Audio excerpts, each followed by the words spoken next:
Hello everybody, I'm Paul Beckwith. I'm at the Farmers Market in Lansdowne Park in Ottawa, and it's about 12:15, so in about an hour and a half we're expecting the King Charles and Camilla to be here, and they like farmers markets, and I know that they like apples, so I positioned myself strategically, and hopefully I can get them on film in a few hours coming to this very spot. But in the meantime, I want to talk a little bit about climate change and apples, and I've got Matthew here, who's his family has been farming and generating apples exclusively for what, 4 decades? 4 generations. Four since generations. 1947. 4 generations, not Yes. 4 decades. That's correct. And could you say your name? And I'm Matthew Shapton, and we're Hall's Apple Market in Brockville. As I say, we've been growing apples since 1947. Used to be a mixed-use farm, but it's all apples now. Has been for the last 3 generations. We grow over 20 different varieties of apples and pears, and we make cider and all that stuff. So what changes have you seen in your apple growing, your farms, as a result of climate change? I mean, are you doing things differently now than you were are. before? Everything keeps changing. The science keeps changing on how we grow things, so that is making a big difference. Plus, the climate has definitely changed from what we used to have. We can grow in our area. There's a bunch of fruit that we weren't able to grow in the past because our winters were so harsh. Now we have a longer season typically. So we are able to grow varieties that you could only grow in southern Ontario that now we can grow in our area. So our season's got a little bit longer, but with that we have the drawback that we get late frosts or early freezes, so sometimes we lose our crop. So we lost a bunch of our crop last year due to a late freeze. Everything got going really early because it was warm, and then we had a couple cold nights and it froze the blossoms before they even opened on the tree.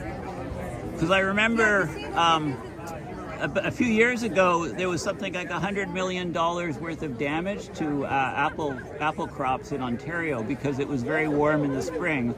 Buds came out, and the killing frost decimated the crop. So this is an issue. This is a problem. It is, for sure. Yeah. And there's not a lot that you can do. You know, you can run big fans, you can try and keep the air moving. That will help protect you from a frost.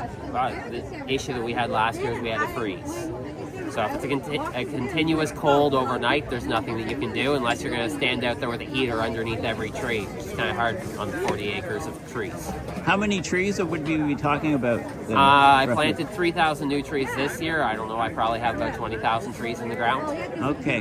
Now, apples are very unusual this time of year, and I think you're one of the only people that have them. So how do you have apples now when nobody else does? We have controlled atmosphere storage. Basically, it's a low oxygen storage room. So it's a nitrogen-rich environment. We scrub the CO2, so it's at about 2 to 3% oxygen. Apples breathe in oxygen, out CO2. Basically, they age quicker, they heat up. This way, we're slowing down that whole process. So normal atmosphere is about 21% oxygen. So, yes. So the apples actually take the oxygen out of the air. Yep. And they respirate. And produce the CO2. Yeah. This is at night, right? Nope, all the time. All the time. Yeah, because they're sitting in my cooler in big bins, so it doesn't matter. Okay. They're always using up the oxygen. And you chill the rooms, right? The room is usually around 1 to 2 degrees. Okay. And what's sort of the process when you decide, okay, let's you can't just go into the room, you'd keel over. No, we have oxygen, half a dozen rooms, so we roughly open up one every month. So it's a big airtight door that bolts on from the inside, a little window that you have to crawl through. So you, when you close it up, you bolt on the door from the inside, then you crawl out the window, bolt the window on. When you want to open the room, you open the outside insulated door, unbolt the window, and then you let it air out for 3 or 4 days till there's enough oxygen in the room that you can go in. Then you go in, unbolt the big door, leave it open for a little while longer. Okay, so thank you. Just a couple more questions. So are there some varieties of apples that are much hardier that you think will be around for much longer? Are there some varieties of apples that we might not have for much longer because of climate change? Not from climate change, from lack of demand. There's a lot of heritage varieties that people don't want anymore.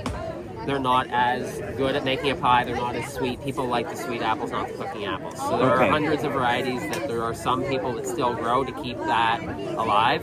but most of the varieties we're down to the commercial strains because the grocery store always wants to have a Macintosh and a Honeycrisp. So we grow alternate varieties that aren't great for transportation or storage because we have outlets like the farmers market. So we can bring them and tell people why we still grow this apple. Right. Now, those, hopefully we don't lose those varieties. Like, they'll be preserved somewhere, maybe a seed vault in Norway or... No, you don't do apples by seeds. Yeah. The apples all have to stay growing. Okay. You only grow apple trees by grafts, so it always has to be continually growing. So you need somebody that still is growing that tree somewhere. Okay. There's no way of preserving them long term. Okay, well, thank you. So are you excited about, you might be able to shake the king's hand or, I don't know. Hopefully.